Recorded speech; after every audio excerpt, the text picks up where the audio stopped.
الحمد للہ رب العالمین والصلاة والسلام علی سید الانبیاء والمرسلین نبینا محمد وعلی آلہ وصحبہ اجمعین اما بعد فیقول اللہ جل شأنہ فی تنزیلہ الحکیم بعد اعوذ باللہ السمیع العلیم من الشیطان الرجیم بسم اللہ الرحمن الرحیم الحمد للہ رب العالمین الرحمن الرحیم مالک یوم الدین ایاک نعبد و ایاک نستعین اهدنا الصراط المستقیم صراط الذین انعمت علیہم غیر المغضوب علیہم ولا الضالین۔ محترم ماؤں اور بہنوں، الحمدللہ یہ دوسرا پروگرام ہے ماہانہ خواتین کے اجتماع کے نام سے۔ پچھلے درس میں دینی تعلیم، اس کی اہمیت اور جہالت کی وجہ سے معاشرے میں جو برائیاں پنپتی ہیں ان پر آپ کے سامنے کچھ باتیں آئی تھیں، اور قبل اس کے کہ میں اپنے موضوع کی طرف آؤں،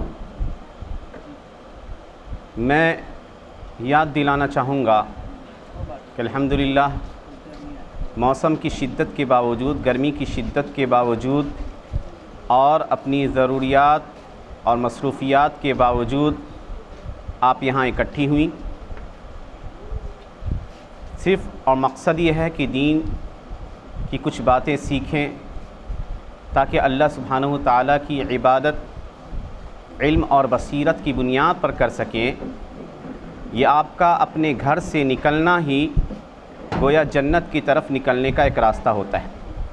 مسلم شریف کی حدیث آتی ہے، حضرت ابو ہریرہ رضی اللہ عنہ فرماتے ہیں کہ اللہ کے نبی صلی اللہ علیہ وسلم نے فرمایا، من سلک طریقا یلتمس فیہ علما سہل اللہ لہ بہ طریقا الی الجنہ، کہ جو کسی راستے میں نکلا یلتمس فیہ علما، علم تلاش کرنے کے لیے، علم کے حصول کے لیے، اللہ تعالیٰ اس کے اس چلنے کو جنت کی راہوں کی طرف آسان کر دیتا ہے، یعنی اس کا یہ چلنا گویا یہ جنت کی طرف چلنے جیسا ہے۔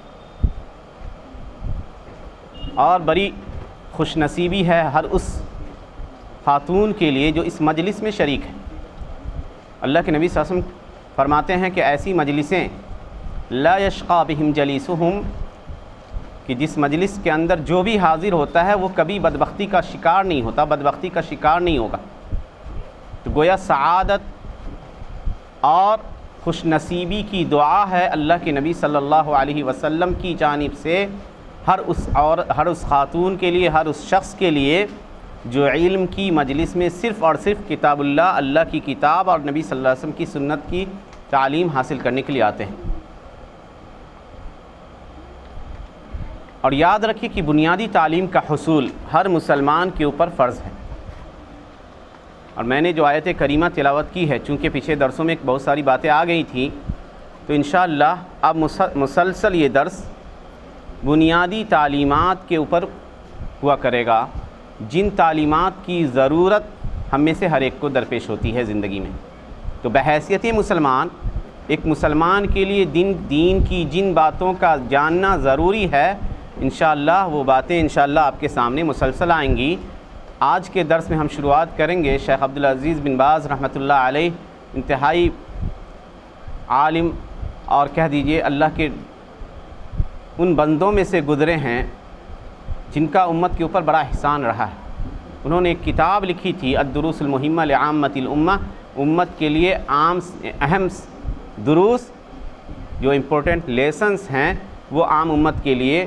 اسی کتاب کے پیٹرن کو ہم اختیار کرتے ہوئے سورۃ الفاتحہ سے لے کر سورہ اذا زلزلت الارض زلزالہا تک کی تفسیر کریں گے، اور پھر اس کے بعد اسلام کے بنیادی عقائد، عبادات، نماز، روزہ، طہارت وغیرہ کے جو مسائل ہیں، اس کے بعد اذکار وغیرہ، یہ کتاب ایک مطول کتاب ایک طرح سے ہو جائے گی کہہ دیجئے۔ تو یہ شرح اسی طرح ہی چلتا رہے گا انشاءاللہ۔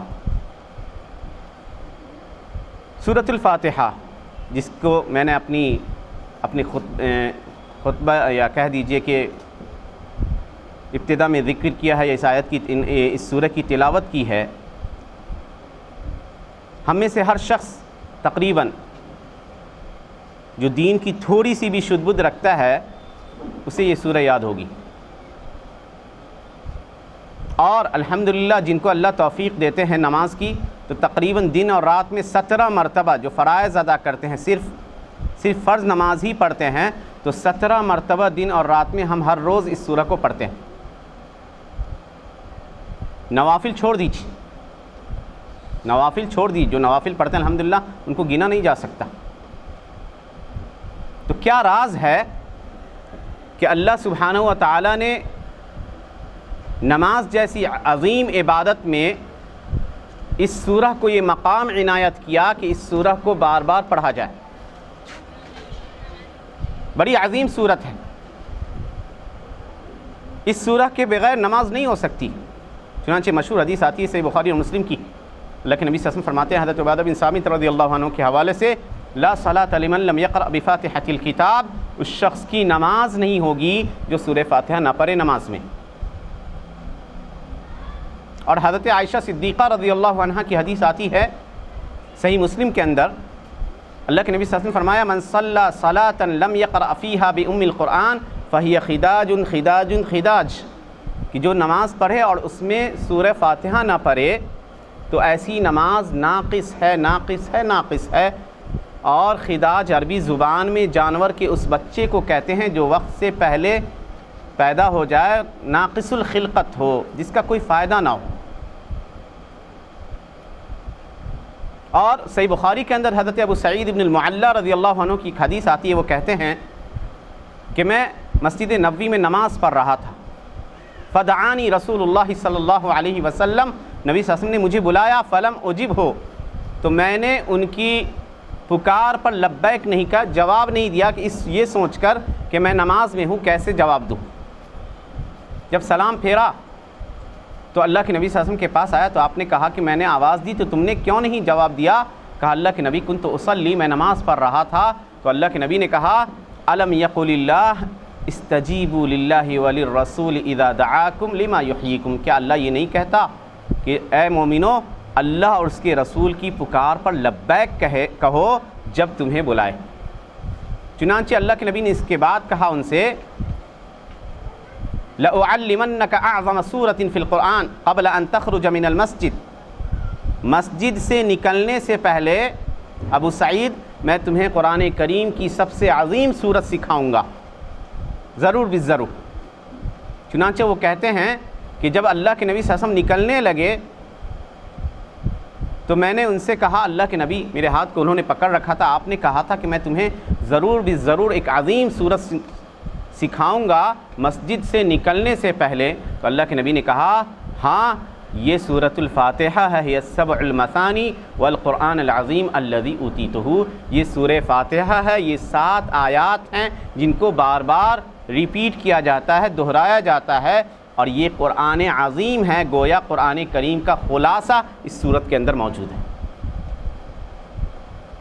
اس سورہ کے ناموں میں سے ایک نام شفا بھی ہے یا الشافیہ بھی ہے، چونکہ یہ سورت جیسا کہ امام ابن القیم رحمۃ اللہ علیہ اپنی کتاب مدارج السالکین کے اندر لکھتے ہیں کہ یہ سورت دل اور جسم دونوں کے لیے شفا کا باعث ہے، شفاء للقلوب والابدان، دلوں کے لیے بھی اور جسم کے لیے بھی یہ شفا ہے۔ اور دیکھا گیا ایسا، دل انسان کا سید الاعضاء کہلاتا ہے، جسم میں جتنے پارٹس ہیں نا ان کا سردار ہے، اسی لیے اللہ کے نبی صلی اللہ علیہ وسلم فرماتے ہیں ان فی الجسد مضغہ اذا صلحت صلح الجسد کلہ واذا فسدت فسد الجسد کلہ الا وہی القلب، کہ آگاہ رہو کہ انسان کے جسم میں گوشت کا ایک ٹکڑا ہے، جب یہ درست رہا، صحیح رہا تو پورا جسم صحیح رہے گا، اور اگر اس کے اندر فساد اور خرابی پیدا ہو گئی تو پورا جسم خرابی اور فساد کا شکار ہو جائے گا۔ یاد رکھو یہ دل ہے، یہ دل خیر و شر کا منبع ہے۔ اگر انسان اس دل کی اصلاح کر لے تو ساری عبادات، طاعات، ساری چیزیں اس کے لیے آسان ہو جائیں گی۔ اور اسلام سب سے زیادہ دل کی اصلاح پر زور دیتا ہے، اسی لیے تقوی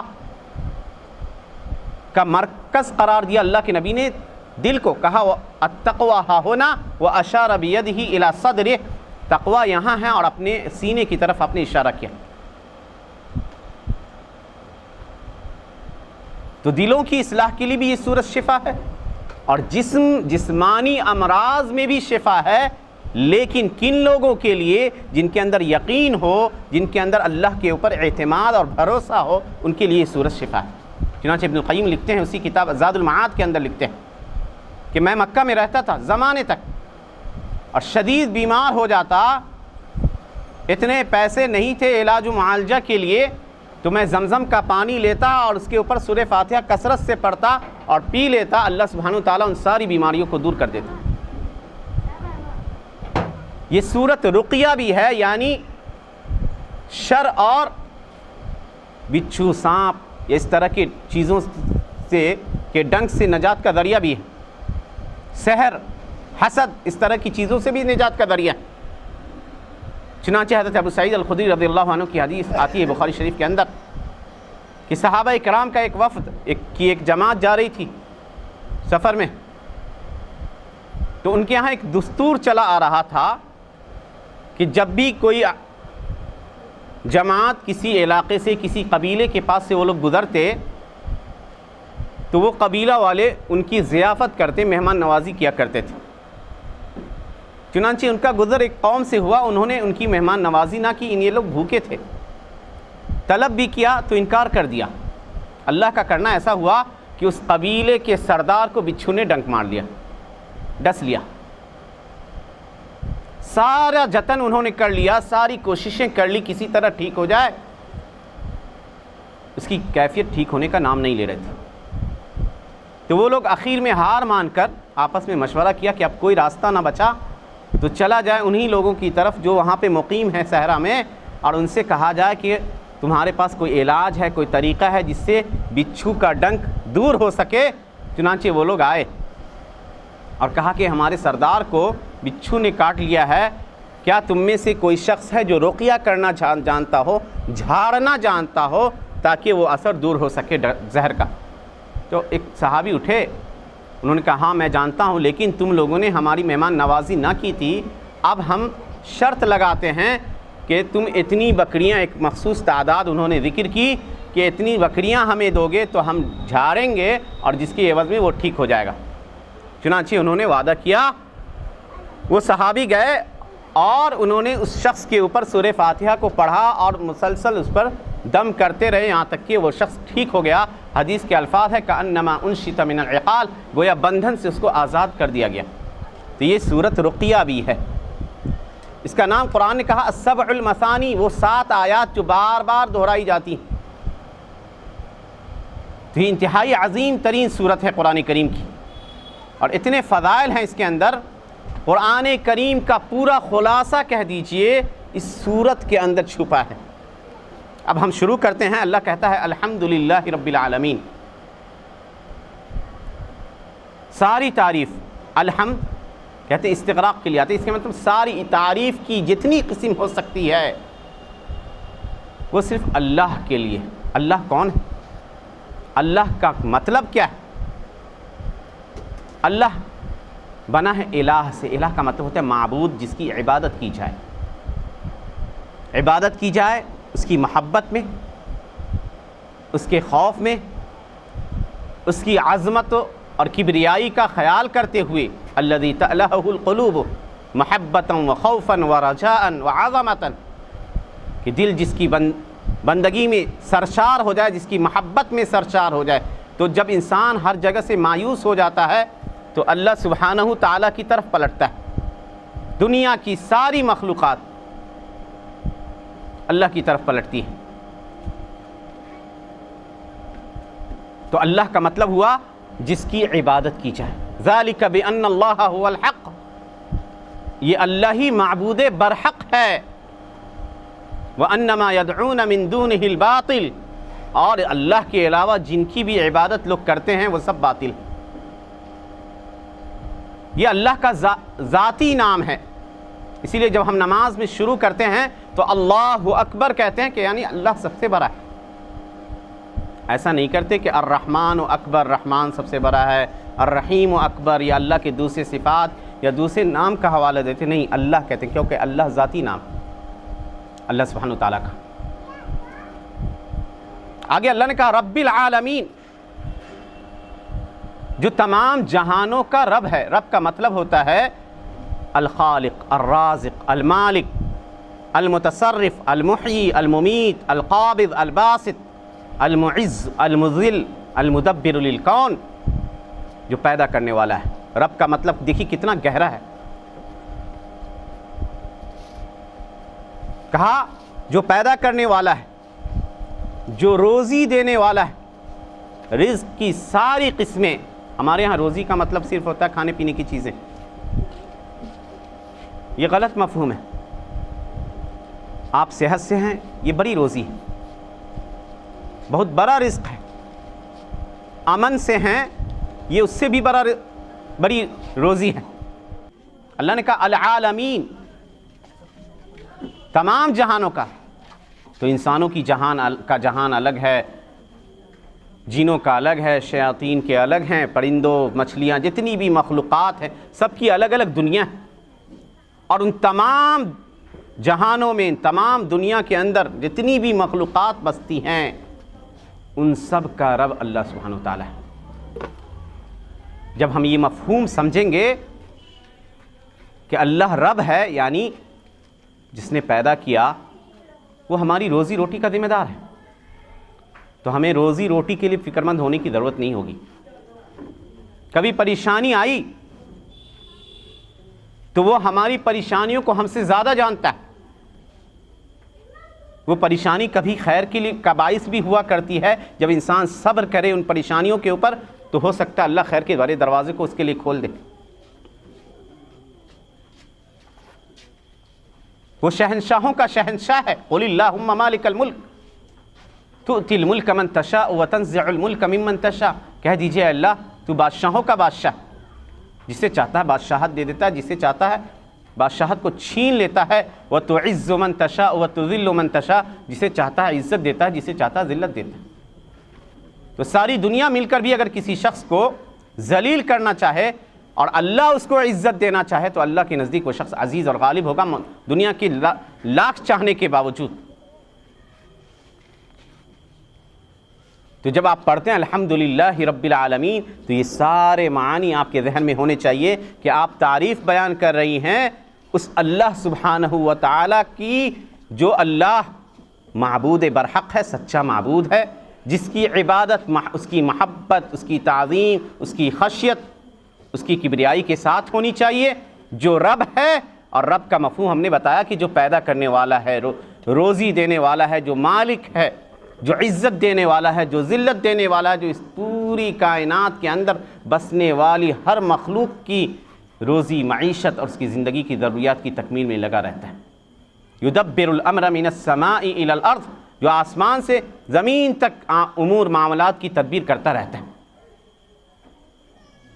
تو جب یہ معنی جب انسان سمجھے گا تو نماز میں اس کے خیالات ادھر ادھر نہیں جائیں گے، پوری کنسنٹریشن، توجہی کے ساتھ وہ عبادت کو انجام دے گا۔ اللہ نے کہا الرحمن الرحیم، جو بڑا مہربان اور نہایت رحم کرنے والا ہے۔ اس کی رحمت دیکھ لیجئے کہ جو لوگ اس کی عبادت اور بندگی کا انکار کرتے ہیں، جو دن اور رات اس کے بندوں پر ظلم بھی کرتے ہیں، اللہ انہیں بھی روزی دیتا ہے۔ رحمان کا یہی مطلب ہوتا ہے جس کی رحمت جنات، انسان، مومن، کافر سب کو ملے۔ دنیا میں اللہ سب پر مہربان، لیکن رحیم ہے اللہ کن لوگوں پر؟ مومنوں کے اوپر اسپیشلی وہ مہربان ہے۔ کب؟ اور خاص طور سے اس کی مہربانی دکھے گی قیامت کے دن۔ اللہ کہتا ہے وَكَانَ بِالْمُؤْمِنِينَ رَحِيمًا، اللہ مومنوں پر مہربان ہوگا۔ آگے اللہ کہتا ہے مالک یوم الدین، جو مالک ہے بدلے کے دن کا۔ دنیا کے اندر کوئی چھوٹے سے علاقے کا مالک ہو جائے، کوئی کسی ملک کا مالک بن جائے تو اس کے اندر تکبر، غرور اور کبریائی آ جاتی۔ قیامت کے دن اللہ سبحانہ و تعالیٰ آسمان و زمین کو اپنی انگلیوں میں لپیٹے گا اور کہے گا انا الملک، اور میں ہی بادشاہ ہوں، لمن الملک اليوم للہ الواحد القہار، کس کے لیے آج کے دن بادشاہت ہے؟ اسی اللہ کے لیے جو تنہا ہے، جو سخت قوت اور طاقت رکھنے والا ہے۔ جب ہم اس آیت کو پڑھتے ہیں تو اس کے اندر ایک ڈر اور خوف بھی ہے کہ ہم کسی کے اوپر ظلم نہ کریں، ظلم کی کوئی بھی صورت ہو۔ ابھی مولانا نے بیان کیا، ظلم صرف مارنے پیٹنے کو نہیں کہتے، آپ کسی کی عزت و آبرو کی دھجیاں اڑا دو، کسی کے اوپر غلط تہمت لگا دو، کسی کے اوپر کوئی ایسا الزام لگا دو جس سے وہ بری ہے، تو جان لیجیے معاملہ سنگین ہے۔ انہوں نے سنایا کہ وہ شخص مفلس ہے، اللہ ایسے لوگوں پر لعنت کرتا ہے۔ ان الذين يرمون المحصنات الغافلات المؤمنات لعنوا في الدنيا والآخرة ولهم عذاب عظيم۔ جو لوگ مومنہ پاک دامن بھولی بھالی عورتوں پر اگر تہمت لگاتے ہیں برائی کی، اللہ کی لعنت ایسے لوگوں پر دنیا آخرت میں واقع ہوگی، اور ان کے لیے دردناک بڑا عذاب اللہ نے تیار کر رکھا۔ تو زبانوں کی بھی اصلاح ہو، زبان سے بھی ظلم ہوتا ہے، تو ظلم کی ساری قسموں سے انسان بچے گا جب اس کے دماغ میں یہ بات آئے گی کہ اللہ بدلے کے دن کا مالک ہے۔ دنیا میں تو کوئی ظالم کسی شخص پر ظلم کر کے چلا جائے گا، اللہ کے عذاب سے، اللہ کی پکڑ سے نہیں بچ سکتا، تو اس کے دل میں ایک خوف پیدا ہوگا کہ ہم اس شخص پر ظلم سے بچیں۔ اس کے بعد بندگی کا خلاصہ اللہ کہتا ہے ایاک نعبد و ایاک نستعین، ہم تیری ہی بندگی کرتے ہیں، انسان اقرار کرتا ہے، اور تجھ سے ہی مدد چاہتے ہیں۔ ہم میں سے ہر شخص چاہے کتنا ہی قوی اور طاقتور کیوں نہ ہو جائے، کتنا ہی مالدار اہل ثروت میں سے کیوں نہ ہو جائے، ہمیشہ اللہ کا محتاج ہے۔ ایک لقمہ نہیں اٹھا سکتا ہے، اگر اللہ چاہے تو نہیں اٹھا سکتا۔ بہت سارے لوگ ہیں پیرالائسس کے شکار ہوتے ہیں، کروڑوں کے مالک ہوتے ہیں، حرکت نہیں کر سکتے۔ اللہ کہتے ہیں یا ایھا الناس انتم الفقراء الی اللہ واللہ هو الغنی الحمید، اے لوگو تم سب کے سب اللہ کے محتاج ہو، اللہ بے نیاز ہے، قابل تعریف ہے۔ تو جب بندہ نماز میں یہ بات، اس بات کا اقرار کرتا ہے اپنی عبودیت کا کہ میں بندہ ہوں، بندہ کا مطلب غلام جس کے اوپر کوئی آقا ہوتا ہے، جب یہ مفہوم اس کے ذہن میں آئے گا تو یاد رکھیے کہ ہر غلام کو، ہر بندے کو اپنے کیے کا جواب دینا ہوتا ہے اپنے آقا کے پاس۔ اسی لیے بعض سلف کہتے تھے کہ اذا علم العبد انہ عبد فلیعلم انہ محاسب، جب بندہ اس بات کو جان لے کہ وہ بندہ ہے تو جان لے کہ ہر بندے کا حساب لیا جاتا ہے، اور جب حساب لیا جائے گا تو حساب کے دن کے لیے تیاری کر لیں۔ تو جب یہ جملہ انسان کہتا ہے نا تو اس سے ریا اور نام و نمود کی جو صفت ہوتی ہے نا وہ نکل جاتی ہے۔ اس لیے شیخ الاسلام ابن تیمیہ کہتے ہیں کہ جب بندہ اقرار کرتا ہے ایاک نعبد تو اس سے ریاکاری، شہرت کا حصول، دنیا کے لیے کوئی نماز پڑھنا یا عبادات، یہ ساری چیزیں نکل جاتی ہیں، ساری خراب نیت کے اندر جو بھی خرابیاں ہوتی ہیں وہ سب کے سب اس جملے سے نکل جاتی ہیں۔ وَإِيَّاكَ نَسْتَعِينُ اپنی عاجزی کا اظہار کرتا ہے، تو کبریائی، غرور، تکبر، اس سب کا سب اس کے قلوب و اذہان سے یہ سب کی سب چیزیں نکل جاتی ہیں جب کہتا ہے کہ تجھ سے ہی ہم مدد چاہتے ہیں۔ کیا شاندار انداز ہے، خلاصہ ہے زندگی کا۔ اور ایک لفظی نقطہ بیان کرتے چلے کہ قرآن کریم کے اندر جو لفظ، جو حرف، یا عربی زبان کے اندر جو حرف عین سے شروع ہوتا ہے نا، اس کے اندر ایک طرح سے کہہ دیجئے عجز کا اظہار ہوتا ہے، اپنی ذلت کا اظہار ہوتا ہے، محتاجگی کا اظہار ہوتا ہے۔ تو ہر بندے کو چاہیے، اللہ کے نبی صلی اللہ علیہ وسلم فرمایا، عبداللہ بن عباس رضی اللہ عنہما کی حدیث آتی ہے، اذا سألت فاسأل اللہ، جب مانگو تو اللہ سے مانگو، وَإِذَا اسْتَعَنْتَ فَاسْتَعِنْ بِاللَّهِ، اور جب مدد چاہو تو اللہ سے مدد چاہو۔ تو یہاں پہ ایک اہم پہلو، اور میں اس پر بات کروں گا کچھ مختصر، کا اشارہ ہے کہ دنیا میں آج دیکھ لیجیے مسلمانوں کا ایک بڑا طبقہ گمراہ ہے۔ وہ نیک لوگوں کو، جو لوگ نیک تھے، ہم ان کی نیکی پر سوال نہیں اٹھاتے، ان سے مدد مانگتے. یا علی مدد کے نعرے لگائے جائیں گے. اب محرم آ رہا. حضرت علی رضی اللہ عنہ خلیفہ راشد ہے, 5 چوتھے خلیفہ راشد, ان صحابیوں میں سے ہیں جن کو جنت میں بشارت دی گئی, 10 خوش نصیب صحابی جن کو دنیا میں جنت کی بشارت ملی. لیکن وہ اللہ نہیں ہیں, وہ مدد پر قادر نہیں ہیں. تو اس طرح کے جملے دیکھیے گا معاشرے میں, ہمارے معاشرے میں ایک بڑا طبقہ گمراہ ہے جو اس طرح کے موقع پہ یا علی مدد یا حسین مدد کے نعرے لگاتے پھرتا ہے. تو برات کا اظہار کرنا ہوگا شرک کی تمام قسموں سے. اس کے بعد اللہ کہتا ہے اہدنا الصراط المستقیم. بندے کی یہ دعا ہوتی ہے کہ اے اللہ ہمیں سیدھے راستے کی رہنمائی کر. صراط الذین انعمت علیہم, یہ 6ٹھی آیت ہوئی, ان لوگوں کا راستہ جن پر تو نے انعام کیا. غیر المغضوب علیہم ولا الضالین, ان لوگوں کا راستہ نہیں جن پر تیرا غضب نازل ہوا اور جو گمراہ ہوئے. یہ مختصر ترجمہ ہے. غور کیجیے گا کہ سورۃ الفاتحہ کی یہ چھوٹی سی سورت توحید کی 3 قسموں یا توحید کی تمام قسموں کو شامل ہے. توحید کا مطلب ہوتا ہے افراد اللہ تعالی بالعبودیہ, عبادت کی ساری قسموں کو اللہ کے لیے خاص کر دینا. مدد مانگی جائے تو اللہ سے, دعائیں مانگی جائے تو اللہ سبحانہ و تعالیٰ سے, اولاد کی طلب ہو تو قبروں اور مجاوروں کے پاس نہیں, اللہ سبحانہ و تعالیٰ سے سوال ہو. روزی کا سوال ہو تو اللہ سے سوال ہو, ادھر ادھر انسان نہ جھانکے. تو عبادت کی جتنی قسمیں ہو سکتی ہیں, نظر و نیاز, توکل, بھروسہ, امید, ڈر, خوف, یہ ساری کی ساری قسمیں صرف اللہ کے لیے بجا لائی جائیں تو یہ توحید کہلاتا ہے. اور علماء انہی 3 آیات سے استدلال کرتے ہیں کہ توحید کی 3 قسمیں, یا بنیادی طور پہ کہہ دیجیے کہ 2 قسموں کا تذکرہ اس سورت کے اندر ہے. توحید کی ایک قسم ہوتی ہے عملی. عملی کا مطلب ہوتا ہے جس کا تعلق عمل سے ہوتا ہے, جیسے نماز, روزہ, حج, زکوٰۃ کی ادائیگی, اس طرح کے اعمال جن کا تعلق عمل سے ہے, جس کو ہم توحید الوہیت کہتے ہیں.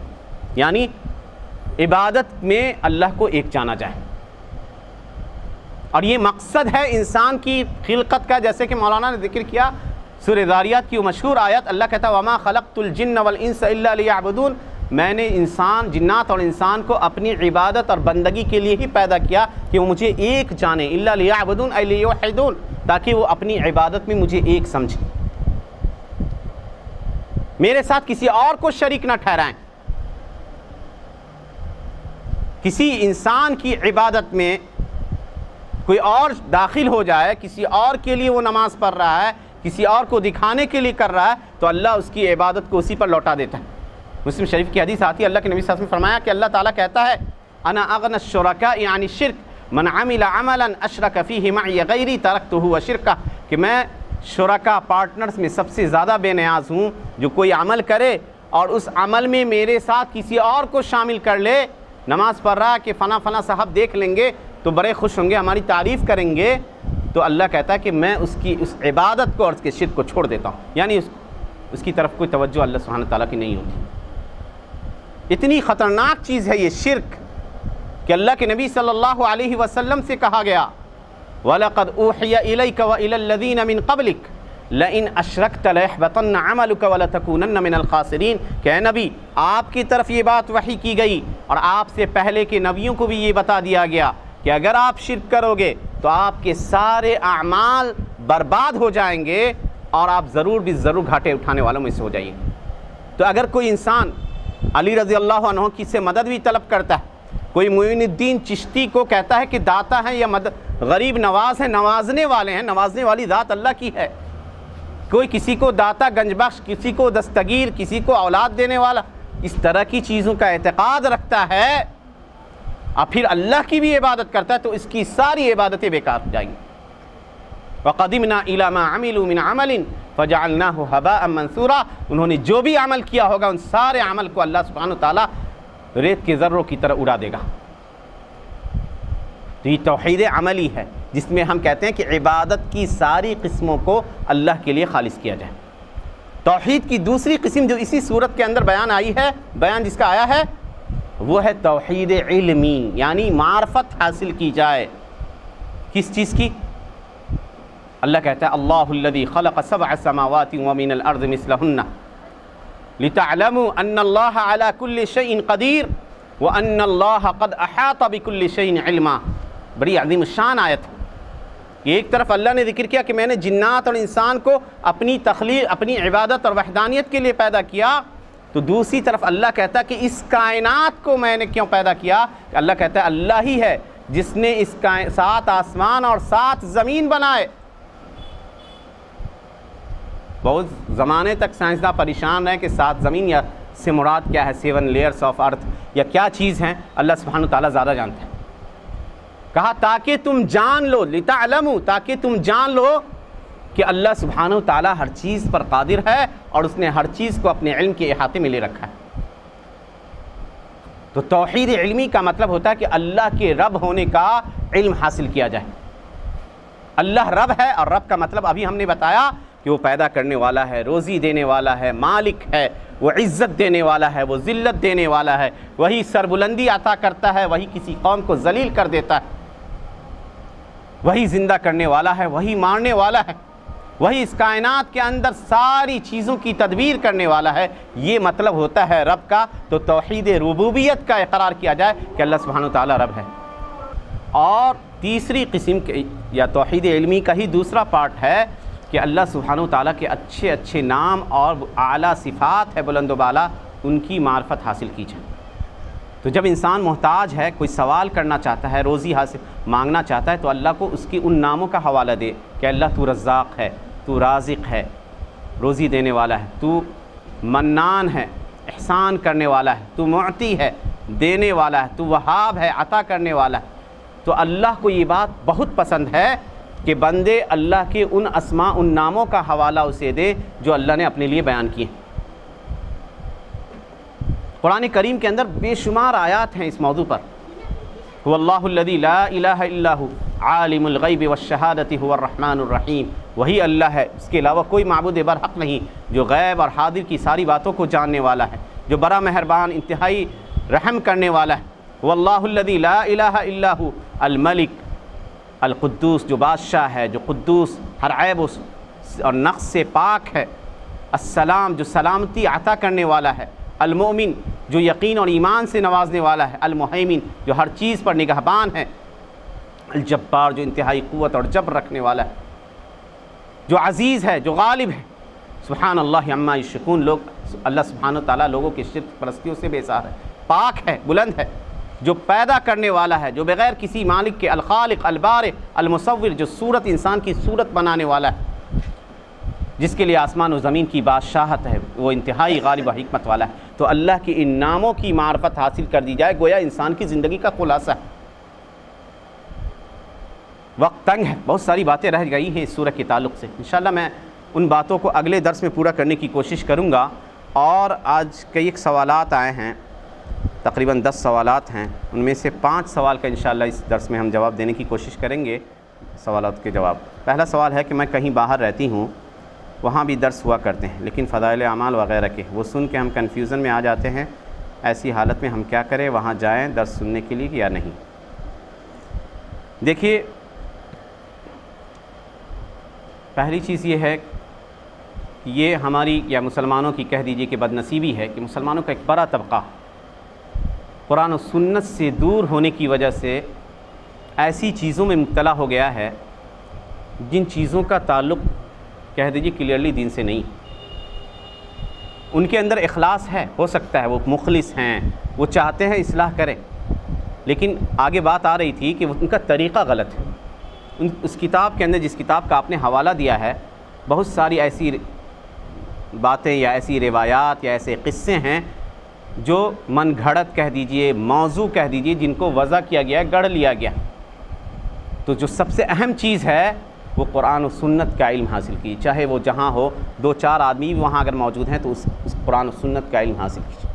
اللہ کے نبی صلی اللہ علیہ وسلم فرمایا، ترکت فیکم امرین لن تضلوا ما ان تمسکتم بہما کتاب اللہ و سنتی.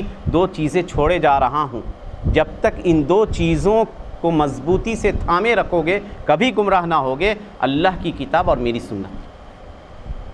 لوگ کہتے ہیں معاشرے میں ایک بڑا عجیب المیہ ہے کہ مسلمانوں کو قرآن سے دور رکھا جاتا ہے، کہتے ہیں کہ نہیں سمجھ سکتے۔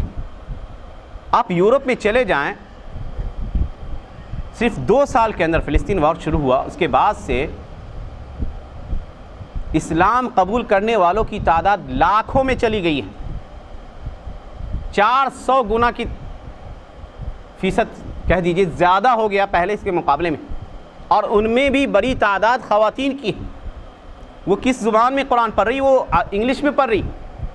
تو قرآن نازل ہوا تھا تدبر اور غور و فکر کے لیے، ایسا نہیں ہے اگر آپ تعلیم یافتہ ہیں، اردو زبان سے واقف ہیں یا انگلش سے واقف ہیں تو آپ قرآن سے ہدایت نہیں حاصل کر سکتے، یقیناً حاصل کر سکتے۔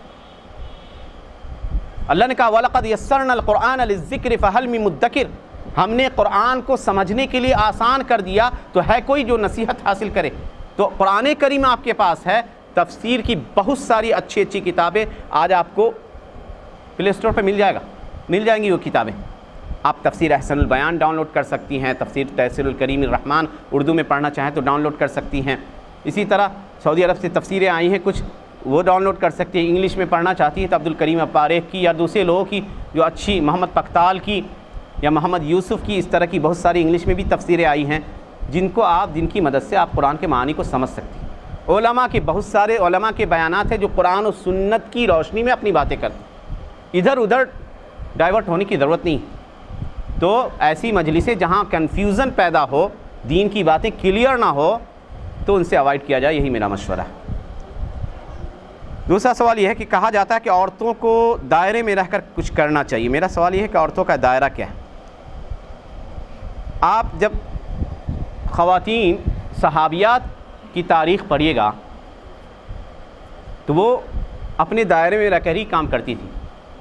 مثال کے طور پہ حضرت عائشہ صدیقہ رضی اللہ عنہا صحابہ کرام میں سب سے زیادہ علم رکھنے والی شخصیات میں سے ایک تھیں، حتیٰ کہ بسا اوقات حضرت عمر فاروق جیسی شخصیت بھی محتاج ہوتی تھی حضرت عائشہ کے علم پر۔ باضابطہ علماء نے کتاب لکھی ہے حضرت عائشہ رضی اللہ عنہا کے علم کے اوپر، الاجابہ لما استدرکتہ عائشہ علی الصحابہ، یا حضرت عائشہ کے اوپر ان کی جو سوانح حیات جن لوگوں نے لکھی ہے انہوں نے باضابطہ ان کی علمی مقام و مرتبہ کو واضح کیا۔ حفصہ بنت سیرین، محمد بن سیرین کی بہن تابعیہ، انتہائی قابلہ فاضلہ خاتون تھی جن سے علم حاصل کرنے کے مرد حضرات آتے تھے، وہ پردے میں رہتی تھی، جیسے ہم لوگ یہاں پردے میں ہیں، آپ ادھر بیٹھی ہیں۔ محدثین میں بڑی تعداد خواتین کی بھی ہے، عمرہ بنت عبد الرحمن یا معاذہ العدویہ یا امہات المومنین میں سے جتنی ہیں، ان سب نے مردوں کو بھی تعلیم دی۔ حضرت عائشہ اپنی حجرہ میں رہ کر، حجرے سے آواز آتی تھی، وہ اپنے حجرہ میں رہ کر مسائل کا جواب دیا کرتی تھی۔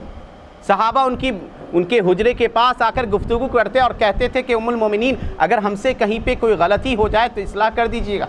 حضرت ابو ہریرہ، عبداللہ بن عمر جیسی شخصیات ان کے گھر کے بغل میں کہہ دیجیے ان کے حجرے کے سے لگ کر بیٹھتے تھے اور حضرت عائشہ پردے سے ان کا جواب دیتی تھی۔ تو اگر آپ اپنے حجاب میں رہتی ہیں، اختلاط نہیں ہوتا ہے، یہی آپ کا دائرہ ہے۔ حضرت عمر بن خطاب ایک مجلس میں خطاب کر رہے تھے کہ اے لوگو، مہر میں بے تحاشا اضافہ نہ کرو، گرچہ کچھ علماء نے اس سند کو ضعیف کہا ہے تفسیر ابن کثیر کے اندر، بے تحاشا اضافہ نہ کرو۔ اللہ کے نبی صلی اللہ علیہ وسلم کی ازواج مطہرات 400 اوقیہ یعنی تقریباً ایک چاندی کا ایک مقدار ہے، اتنا ہی رہا ہے، ان کے مہر رہا کرتے تھے۔ ایک عورت نے سوال کر دیا، عمر بن خطاب، اللہ سبحانہ و تعالیٰ کہتا ہے کہ تم ان کو مہر میں خزانے دے دو تو نہ لو ان سے، اور تم کہتے ہو کہ مہر کو بڑھا چڑھا کر مت رکھو۔ تو اس اثر سے استدلال کرتے ہوئے میں کہتا ہوں، انہوں نے اس وقت کہا تھا کہ عورت عمر سے زیادہ جان گئی اس مسئلے کو، تو خواتین صحابہ کی مجلس میں رہا کرتی تھی، اور اگر کسی طرح کی غلطی ہوتی کسی صحابی سے تو اپنے حجاب میں رہ کے ہی اس کی اصلاح بھی کرتی تھی۔ تو آپ پردے میں رہیں، اپنے دائرے میں رہیں، اختلاط نہ ہو، مردوں سے باضابطہ اختلاط نہ ہو، پردے میں رہ کر آپ اگر کہہ سکتے ہیں مشترکہ مجلس ہے تو اس سے بھی آپ افادہ پہنچا سکتی ہیں۔ خواتین کی آپ کی ایک الگ مجلس ہو، کوئی دقت نہیں ہے، خواتین ہیں، آپ ان کے سامنے نارمل انداز میں رہ سکتی ہیں۔ تو آپ کا دائرہ یہ ہے، بس شریعت اختلاط سے منع کرتی ہے، جو کہ یہ فتنے کے دروازے کو کھولتا ہے۔ تیسرا سوال ہے، کیا عورتیں جنازہ کی نماز پڑھ سکتی ہیں؟ واضح کریں۔ جنازے کی نماز اگر مسجد میں ہو رہی ہو، جنازے کی نماز اگر مسجد میں ہو رہی ہو اور وہاں خواتین موجود ہیں نماز کے لیے تو پڑھ سکتی ہیں۔ حضرت عائشہ صدیقہ رضی اللہ عنہ کے حوالے سے آتا ہے کہ حضرت سعد بن ابی وقاص رضی اللہ عنہ کی وفات ہوئی تو انہوں نے کہا کہ ان کی جنازے کو مسجد میں داخل کرو، میں ان پہ نماز پڑھوں گی۔ تو مسجد میں اگر ہو تو نماز پڑھ سکتی ہے، لیکن قبرستان جا کر نہیں پڑھ سکتی ہے۔ حضرت ام عطیہ رضی اللہ عنہ کہتی ہیں کہ اللہ کے نبی نے ہمیں منع کر دیا کہ ہم جنازے کے پیچھے پیچھے چلے، کیونکہ عورتیں دل کی کمزور ہوتی ہیں، جب قبر کی ہولناکی اور خوفناکی کو دیکھیں گی تو ان کو اپنے آپ پر صبر نہیں ہو سکے گا۔ اسی طرح چوتھا سوال ہے کسی کو اگر بار بار ایک ہی خواب آئے مرڈر کا یا خودکشی کا یا ایکسیڈنٹ کا تو اس کو کیا سمجھا جائے؟ دیکھیے، خواب یا اس طرح کی چیزیں اضغاث احلام یعنی ایسی چیزیں جو آپ کو خوفناک خواب آ رہے ہوں تو اس کے بہت سارے نفسیاتی اسباب بھی ہوتے ہیں۔ پہلی چیز کو بیان نہ کیجیے، اور جس کروٹ سوئی ہیں اس کروٹ کو چینج کر کے اعوذ باللہ من الشیطان الرجیم من ہمزہ ونفخہ ونفثہ یہ دعا پڑھ کے تکتکا لیں۔ خواب کو دن میں ایک دم یاد نہ کریں، کوشش کریں کہ ذہن کو اچھی چیزوں میں لگائیں۔ یہ شیطانی خیالات ہوتے ہیں، شیطان جو ہے انسان کا کھلا دشمن، وہ چاہتا ہے کہ اس کو انما الشیطان یرید الشیطان لیحزن الذین آمنوا ولیس بضارہم شیئا الا باذن اللہ۔ شیطان چاہتا ہے کہ مومنوں کو غمزدہ کر دے، حالانکہ وہ اللہ کے حکم کے بغیر ان کو نقصان نہیں پہنچا سکتا۔ تو وہ غم و الم میں اگر آپ کو دیکھے گا کہ نماز روزے میں پابند ہے تو آپ کو دوسرے راہوں سے پریشان کرنا چاہے گا، کیونکہ اس نے یہ اللہ سے وعدہ کر رکھا ہے کہ میں آپ کے بندوں کو اور بندیوں کو گمراہ کروں گا۔ لَأَقْعُدَنَّ لَهُمْ صِرَاطَكَ الْمُسْتَقِيمَ، سیدھے راستے پہ میں بیٹھا رہوں گا، کسی نہ کسی طرح سے ان کو راہ حق سے دور کرنے کی کوشش کروں گا۔ تو کوئی انسان اگر کسی شریعت کے معاملے میں بہت اچھا ہے تو اسے اس طرح کی چیزوں میں، نفسیاتی عوارض اور بیماریوں میں یا نفسیاتی خیالات میں مبتلا کر وسوسہ کی بیماری میں مبتلا کر پریشان کرنا چاہتا ہے، تو اس سے کثرت سے قُل رَبِّ أَعُوذُ بِكَ مِنْ ہَمَزَاتِ الشَّيَاطِينِ وَأَعُوذُ بِكَ رَبِّ أَنْ يَحْضُرُونِ، کہ رب شیطان کے وسوسوں سے اور شیطان مجھے پریشان کریں، میرے پاس آئیں، اس سے میں تیرے پناہ میں آتی ہوں۔ کثرت سے اس سورہ کو اور قل اعوذ برب الفلق، قل اعوذ برب الناس کا ورد کریے، انشاءاللہ یہ چیزیں انشاءاللہ ٹھیک ہو جائیں گی۔ پانچواں اور آخری سوال ہے، وقت کی تنگی کی وجہ سے اکثر ظہر اور مغرب میں صرف فرض نماز ہی پڑھ پاتے ہیں، اس سے نماز پوری ہو جاتی ہے؟ ہاں، نماز آپ کی پوری ہو جاتی ہے، نماز پوری ہو جاتی ہے۔ جو سنن مؤکدات ہیں، جو سنت مؤکدہ جس کو آپ کہتے ہیں، جیسے ظہر سے پہلے 4 رکعت، ظہر کے بعد 2 رکعت، مغرب کے بعد 2 رکعت، عشاء کے بعد 2 رکعت اور فجر سے پہلے 2 رکعت، یہ سنت مؤکدہ کہلاتی ہیں۔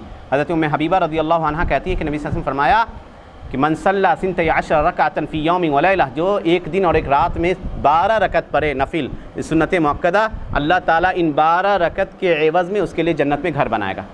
دوسری چیز، نوافل یا سنت مؤکدہ جو بھی ہوتی ہیں، سنن جو بھی ہوتی ہیں، اس کا ایک بڑا فائدہ یہ ہے کہ انسان جب نماز پڑھتا ہے تو کنسنٹریشن، خشوع اور خضوع میں کمی رہتی ہے، تو اس کے نماز میں بھی کمی اسی لحاظ سے ہوتی رہتی ہے۔ اللہ کے نبی صلی اللہ علیہ وسلم کی ایک حدیث آتی ہے ابو داؤد کے اندر کہ انسان نماز پڑھتا ہے، کبھی کبھی اس کے نماز کا 10واں حصہ اس کو لکھا جاتا ہے ثواب، کبھی 8واں، کبھی 9واں، کبھی 7واں، کبھی 6واں، کبھی نصف، اور کبھی کبھی کوئی شخص ایسا بھی ہوتا ہے کیونکہ اس کے خیالات پوری نماز میں کہیں اور رہے تو اس کی نماز اس کے چہرے پہ مار دی جاتی ہے، کوئی ثواب نہیں لکھا جاتا۔ تو نماز کے اندر جو کمیاں ہوں گی نا، یہ سنتیں، یہ نفلیں، یہ ان کمیوں کو دور کرنے کا ذریعہ بنتی ہے۔ وآخر دعوانا الحمدللہ رب العالمین۔ بقیہ باتیں انشاءاللہ سورہ فاتحہ کے تعلق سے اور مزید آگے چیزیں اگلے درس میں انشاءاللہ ہوں گی۔ السلام علیکم۔